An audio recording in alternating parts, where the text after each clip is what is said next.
नमस्कार दोस्तों। आज आज के क्लास में आप सभी का स्वागत है। आज हम जनरल इंश्योरेंस पेपर के 5th यूनिट मिसलेनियस इंश्योरेंस अर्थात विविध बीमा का अध्ययन करेंगे। विविध जैसे नाम से स्पष्ट है, विविध यानी कई प्रकार के, अतः विविध बीमा में कई प्रकार के बीमा सम्मिलित हैं। भारतीय बीमा अधिनियम 1938 की धारा 2 में विविध बीमा कारोबार को निम्न प्रकार परिभाषित किया गया है। वह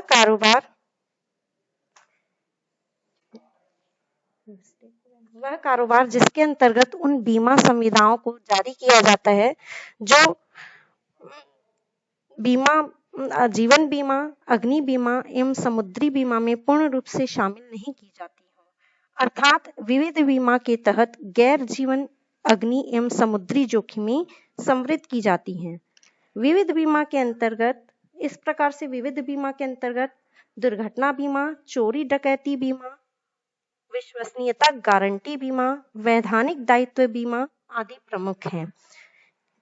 क्योंकि वर्तमान समय में जोखिम अधिक होने के कारण सुरक्षा की गारंटी चाहने वालों द्वारा पशु बीमा, फसल बीमा, लाभ बीमा, वाहन बीमा, निर्यात जोखिम बीमा, अपराध बीमा, इंजीनियरिंग बीमा, आभूषण बीमा तथा वायु यात्रा बीमा आदि प्रकार के बीमा कराए जाते हैं।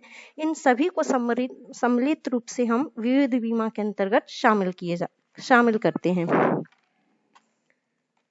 अब हमारा विविध बीमा के अंतर्गत हम देखेंगे दुर्घटना बीमा।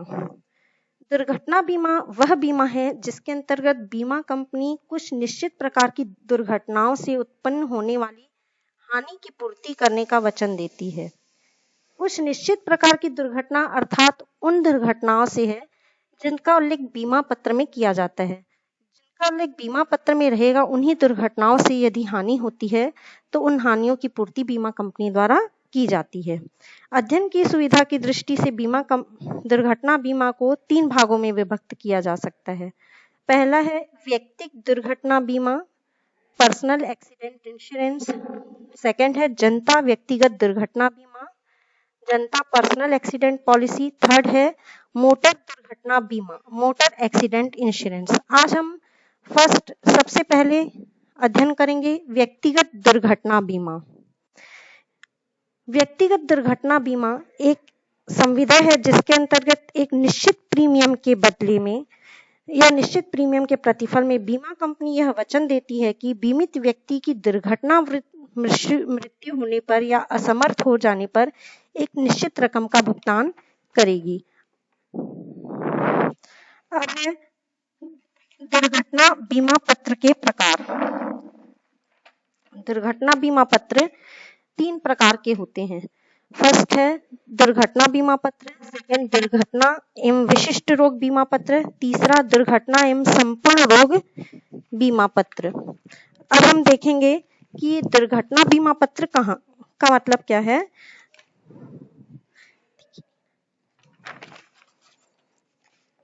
इसके अंतर्गत हम कि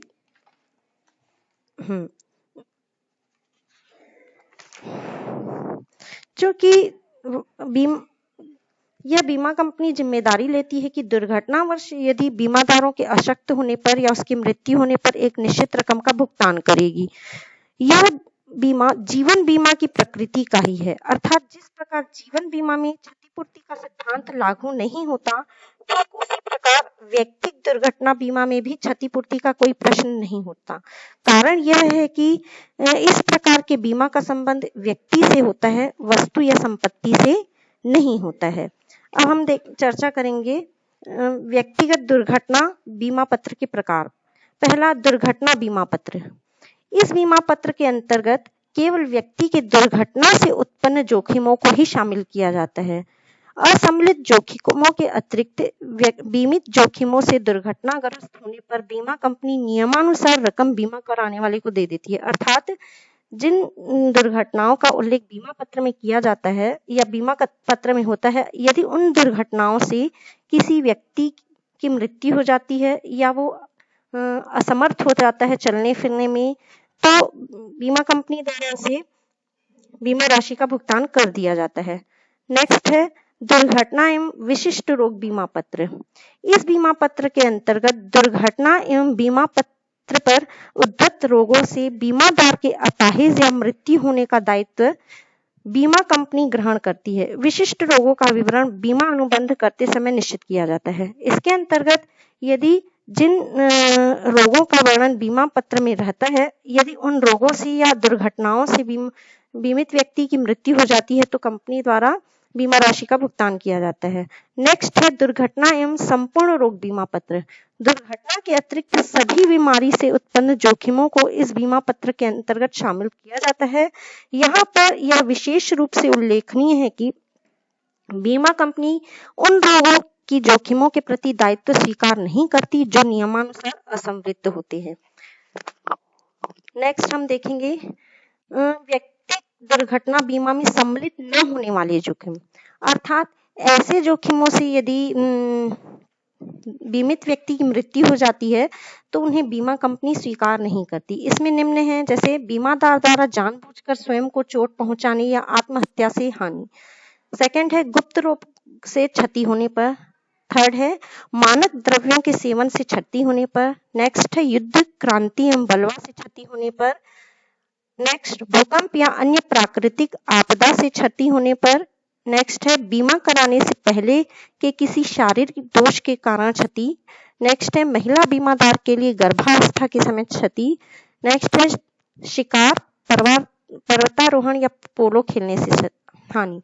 अर्थात यदि इन सभी कारणों से किसी बीमित व्यक्ति की मृत्यु हो जाती है तो उसका भार या उसका बीमा कंपनी द्वारा बीमा राशि का भुगतान नहीं किया जाएगा, क्योंकि ये आकस्मिक दुर्घटनाएं नहीं है। नेक्स्ट हम देखेंगे व्यक्तिगत दुर्घटना बीमा कराने की विधि।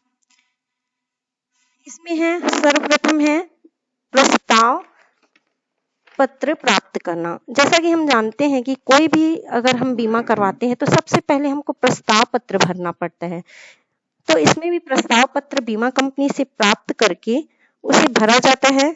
इसके अंतर्गत सबसे पहले हम बीमा कंपनी से प्रस्ताव पत्र प्राप्त करेंगे, तत्पश्चात प्रस्ताव पत्र भरकर बीमा कंपनी को प्रस्तुत करेंगे। प्रस्ताव पत्र में इसमें बीमादार की उम्र, वजन, ऊंचाई, धंधा, चिकित्सा, रोगों के इतिहास, यदि उसे भविष्य में या माने इसके पूर्व कभी कोई रोग हुए हों या भूतकालीन दुर्घटना आदि से संबंधित प्रश्न पूछे जाते हैं, जिसे हमको सही बताना होता है और ये प्रस्ताव पत्र भर के हमें बीमा कंपनी में प्रस्तुत करना होता है। फिर नेक्स्ट है प्रस्ताव पत्र की जांच, जोखिम का निर्धारण एवं स्वीकृति। प्रस्ताव पत्र को बीमा कंपनी के समक्ष प्रस्तुत करने के पश्चात बीमा कंपनी प्रस्ताव पत्र की भली भांति जांच करती है। प्रस्ताव पत्र में दिए गए विवरणों के संबंध में आवश्यक खोजबीन करती है तथा खोजबीन का आकलन करती है तथा प्रस्ताव पर अपनी स्वीकृति प्रदान करती है। नेक्स्ट है बीमा का निर्धारण एवं प्राप्ति। जोखिम के आकलन के आधार पर बीमा कंपनी स्वीकृत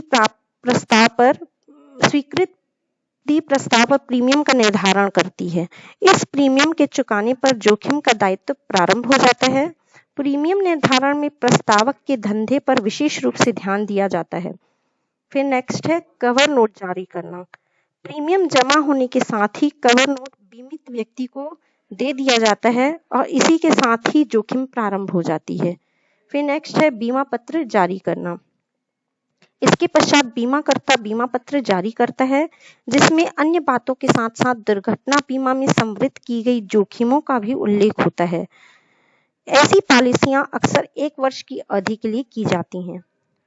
यदि बीमित अवधि या यात्रा के दौरान दुर्घटना हो जाती है तो बीमित व्यक्ति को व्यक्तिगत दुर्घटना बीमा दावा प्रपत्र भरकर आवश्यक प्रमाण पत्र सहित बीमाकर्ता के कार्यालय में प्रस्तुत करना पड़ता है तथा बीमाकर्ता आवश्यक जांच के बाद क्षति की राशि प्रदान करता है। नेक्स्ट है दावे के निपटारे की विधि, सेटलमेंट ऑफ क्लेम। यदि किसी व्यक्ति के साथ दुर्घटना हो जाती है और वह बीमित है तो वो किस प्रकार अपने दावे को प्राप्त करेगा या दावे की राशि प्राप्त करेगा, ये देखते हैं। फर्स्ट है, उसे दुर्घटना की सूचना बीमादार अति आवश्यक शीघ्र रूप से लिखित रूप में बीमा कंपनी को देना पड़ता है। सेकंड है, दावा फॉर्म भरना। दुर्घटना की सूचना मिलने पर बीमा कंपनी एक दावे का फॉर्म भेजती है जिसमें उपयुक्त विवरणों को भरकर आवश्यक प्रमाणों के साथ बीमा कंपनी को भेज देना चाहिए। नेक्स्ट है, प्रपत्रों की जांच। बीमादार द्वारा भेजे गए दावा फॉर्म एवं फॉर्म के साथ संलग्न प्रमाण पत्रों की सत्यापन की जांच बीमा कंपनी अपने चिकित्सक एवं आय विशेषज्ञों द्वारा कराती है। फिर नेक्स्ट है, दावे का भुगतान। यदि दुर्घटना सामान्य हुई हो तो बीमा कंपनी चिकित्सक की सलाह पर भुगतान कर देती है, परंतु बड़ी एवं असामान्य दुर्घटना होने की स्थिति में असमर्थता की अवधि इत्यादि का आकलन भी करती है। अब नेक्स्ट देखेंगे भुगतान की शर्तें, यानी दुर्घटना बीमा में क्षतिपूर्ति की राशि का भुगतान इस प्रकार या निम्न शर्तों के पूरा होने पर ही किया जाता है। पहला है, बीमा अवधि में क्षतिपूर्ति। बीमा राशि का भुगतान तभी किया जाता है जबकि दुर्घटना बीमा अवधि में हुई हो। दूसरे शब्दों में, दुर्घटना के दिन प्रस्ताव चालू हो, अर्थात यदि जैसा कि हमने बताया कि यह बीमा 1 वर्ष की अवधि के लिए किया जाता है और यदि जिस वर्ष में हमने बीमा कराया है यदि वह अवधि पूर्ण नहीं हुई है, अर्थात 1 वर्ष पूरा नहीं हुआ है, उस बीच में यदि बीमित व्यक्ति की दुर्घटना हो जाती है तब बीमा कंपनी द्वारा दावा स्वीकार किया जाता है। सेकंड है, बाह्य हिंसक एवं दृश्य कारण से दुर्घटना। दुर्घटना बीमा में बीमा राशि का भुगतान तभी प्राप्त किया जा सकता है जबकि बीमित किसी बाह्य हिंसक एवं दृश्य कारणों से दुर्घटनाग्रस्त हुआ हो। नेक्स्ट है, दुर्घटना से चोट लगी हो। उस दुर्घटना से उसके शरीर को चोट लगी हो। चोट नहीं लगने पर दुर्घटना बीमा का भुगतान प्राप्त नहीं किया जा सकता। नेक्स्ट है, चोट से शारीरिक क्षति या मृत्यु हुई हो। दुर्घटना दावे का भुगतान तभी प्राप्त किया जा सकता है जबकि दुर्घटना से लगी चोट से बीमित को शारीरिक क्षति पहुंची हो या उसकी मृत्यु हो गई हो। नेक्स्ट है, मृत्यु होने की अवधि। यदि दुर्घटना में चोट लगने के 12 कैलेंडर महीनों में भी बीमित की मृत्यु हो जाती है तो बीमित के उत्तराधिकारियों को बीमा राशि प्राप्त करने का अधिकार होता है, किंतु शर्त यह है कि दुर्घटना में लगी चोट ही मृत्यु का प्रत्यक्ष एवं एकमात्र कारण होना चाहिए। इस प्रकार आज हमने देखा कि व्यक्तिगत दुर्घटना बीमा में क्या-क्या शर्तें हैं और उसका व्यक्तिगत दुर्घटना बीमा कराने की विधि और दावे निपटारे की विधि, इन सब का आज हमने अध्ययन किया। ये टॉपिक हमारा यहीं समाप्त होता है। धन्यवाद दोस्तों। यदि आपको इस टॉपिक में कोई प्रॉब्लम हो तो आप मेरे पर्सनल जीमेल नंबर पे आप मुझसे संपर्क कर सकते हैं और मैं आपकी समस्याओं का सुलझाने की पूरी कोशिश करूंगी।